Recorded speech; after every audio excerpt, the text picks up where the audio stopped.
Hello, everyone, and welcome to another episode of the Wise Decision Maker Show, where we help you make the wisest and most profitable decisions. My name is Dr. Gleb Tsipursky. I'm the CEO of Disaster Avoidance Experts, the future of work consultancy that sponsors the Wise Decision Maker Show. And I'm joined today by Tammy. Tammy, can you please share a little bit about yourself and tell us what you do?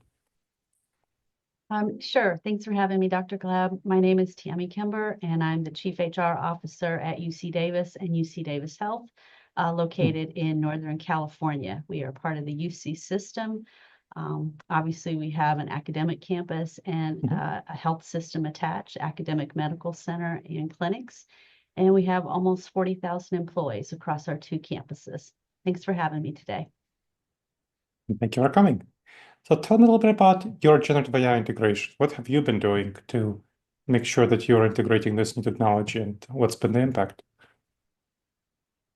Well, we're actually doing many different things on many different fronts. But AI is everywhere nowadays. The thing that I think we're most excited about, though, is we have probably similar to most organizations when employees have an issue or a problem or any transaction, it gets loaded into, we call it Aggie service because we're Aggies here at UC Davis, but it's really a Salesforce platform. And what we have done is used AI to give it a facelift and also sort of serve as when employees first log in and start documenting their problem, we've used predictive AI to go in and say, hey, it looks like your problem is this, or you're having an issue about this. And it uses past solved cases to try to mitigate a new case by solving that person's problem right out the gate. We've just started using it recently, so we don't have a strong metrics yet about how many cases this may mitigate long term. But we suspect it's going to make a big difference, and we're pretty excited about that. And then we also have another AI tool that we just use within our domain here at UC Davis that helps employees get answers about policies.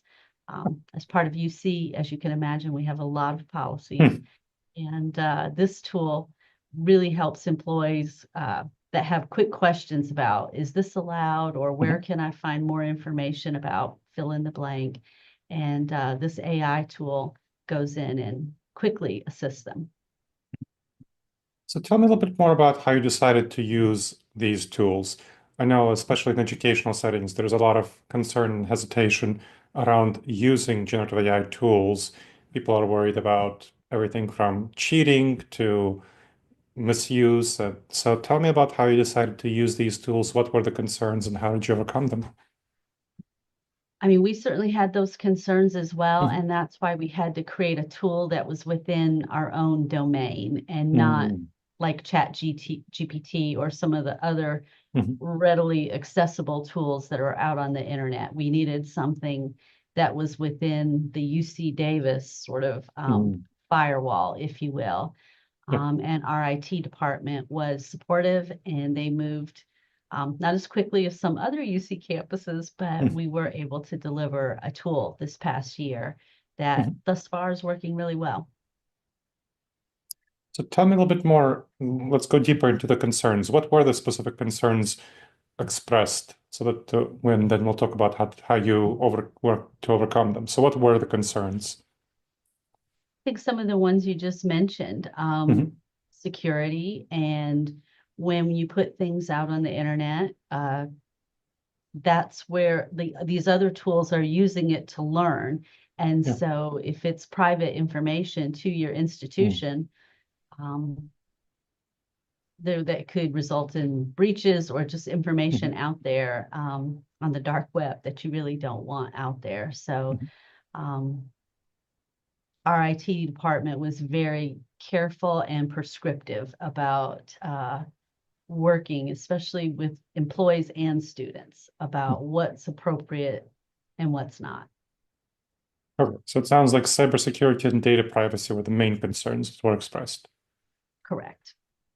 And how are people finding using the tool? Like I said, I've seen some educators be hesitant about generative AI for all sorts of reasons.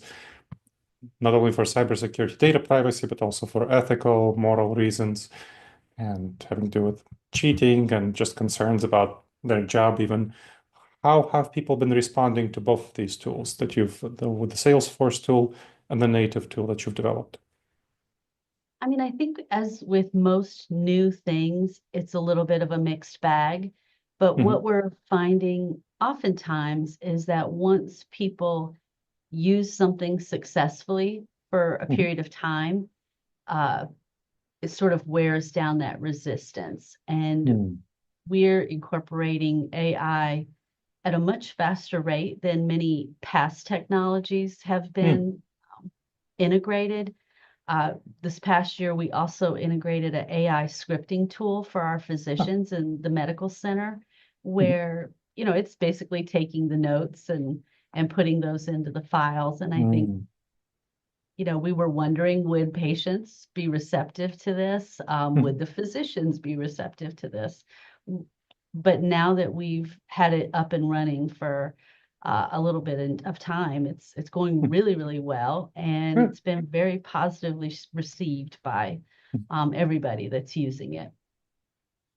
And So what were the, it's really oh, I'm good. sorry, go ahead. It's really effective, and um, I think that's one of the things I personally find most interesting about Hmm. AI. Even when I have used it myself, I'm like, Hmm. wow, this is just really good. It's way better than I expected it to be. Hmm. Hmm. So I suspect that's happening for other people too. So tell me a little bit more about the scripting tool. I've worked with a number of healthcare organizations and I've seen them use tools, for example, for when they do recordings and they transform those into notes. I'm curious if that's what you mean or if you're me talking about something else. It is. So when you go in for your appointment, your Hmm. physician or the physician's assistant will ask, "Are you okay with us using this tool Hmm. for today's Ah. appointment?" And assuming that they say yes, then it's turned on. And Hmm. so the AI tool is then allowing the physician Hmm. to really make eye contact Yeah. and engage with the patient and knowing that everything is getting captured Hmm. and summarized effectively. And what were some of the initial concerns from physicians around this? And like I said, I've worked with a number of organizations that adopted it. I'm curious were the concerns are among physicians. If you heard any concerns from patients, I'm sure you heard some from physicians. I think it's exactly what you would suspect. Will it really be Hmm. able to capture everything? What about some of the nonverbal Yeah. communication that we as humans have? Will it really be able to properly summarize Hmm. what transpired in this human interaction? Um, but as you know, AI is getting Hmm. more and more sophisticated, Yeah. and it actually does a really good job of Mhm. capturing. Now, there's of course some HIPAA concerns when you're using a generative AI tool for that. What have you done to overcome those concerns? I know there are a number of tools that address the HIPAA concerns. I'm curious what you're using, if you recall. Well, of course, attorneys have been involved every step of the Yes. way, and of course, the tool is HIPAA compliant that we use. Mhm. So Mhm. we would never do anything that didn't comply, and it has to go Mhm. through many, many layers of our, you know, we have a vendor risk assessment Yeah. where it's very arduous to even get Mhm. through that process and then go into the implementation phase. And we have an Mhm. information security office. And so everything gets very, very thoroughly vetted. Nice. Now, I'm curious if so you talked about the tools about solving some problems with the first tool, Salesforce, then about clarifying policy, and then about the scripting tool. Are you planning to roll out tools that people can use to generate content, whether you're faculty, whether you're students, whether you're staff like marketing staff and HR staff, compliance staff? What are your thoughts around that? I would probably Gosh, I'm really unsure how to answer that question because I think the short answer is that yes, AI is being used everywhere for all of those things that you've just um, identified, and it's happening so fast. I think everybody is not really sure how to even keep up with it. Mhm. Um, I look at things all the time and we Mhm. wonder, was this generated by AI or did Yeah. someone actually write this? And so I think, especially on the academic side, Mhm. I mean, there are rules and but it's also hard to say someone didn't write this if it was just AI assisted, if that Yeah. makes sense. And I think Sure. we, just like many other institutions, are trying to understand where is that line Mhm. between did a person actually write this or was there assisted AI somewhere Mhm. in there? Um, I think this is going to be an issue that we really are going to be grappling with in the next couple of years. Talking about your grappling with this issue, what's your AI governance structure like? Like, how is the rule making determined? Who are the people involved? What does that process look like? I mean, we certainly um, we're a big system. We have Yeah. lots of governance. There's governance for everything, access. Mhm. Um, I'm not quite sure what all the rules are though, and whether or Mhm. not they fully encapsulated the introduction of AI into our world though, Mm. to be honest. I see. So, like I said, I've worked with a number of institutions. I find it's helpful to establish a separate AI governance council to have a number of stakeholders ranging from HR and IT to some faculty members, even some students, to actually help get input from various stakeholders and then make decisions that then specifically apply to AI as opposed to handling it within previous governance structures. I'm curious what you think of that. I fully agree. And I know we do have an AI council here at Mhm. UC Davis and then a larger one overarching for the whole system. But Mhm. I'm not aware that anything has actually um, been produced yet about what the governing rules are Mhm. Still around in the, some of the technology that is just evolving daily. I see. So you're still in the process of the figuring out the rules and I Yes. understand. Now, when looking forward, and as we finish up, when looking forward in the next couple of years, where do you see and how do you see the use of generative AI evolving at UC Davis?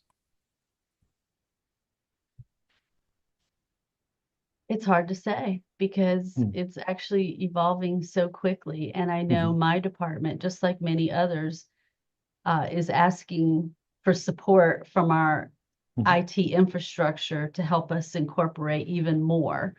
Mhm. Um, we have a tool that we use to create job descriptions, and it actually has an AI tool embedded in Ah. it, Mhm. but we need some support from our own internal IT department to turn that switch on because you have to Uh-huh. do Mhm. some programming to actually Mhm. make the tool work. And Mhm. so, I myself have a ticket in right now waiting Mhm. for that. And I suspect there are departments all over our Mhm. campus that have similar tickets that are trying to um, incorporate more and more AI into the work that they do and how they operationalize, all of it. So, Mhm. uh, honestly, I can't really answer that question because I think it's going to continue to just grow and grow and get bigger and bigger. Well, sounds like that's your answer. Sounds like Make it'll us make better and folks a lot better. more productive. Excellent. Well, thank you very much, Tammy. I really appreciate you sharing your expertise. No And problem. thank you It's to the been a pleasure. audience for thank you to the audience for checking out another episode of the Wise Decision Maker Show. Please make sure to subscribe wherever you checked out the show and leave a review. It helps others discover the show and helps us improve the show.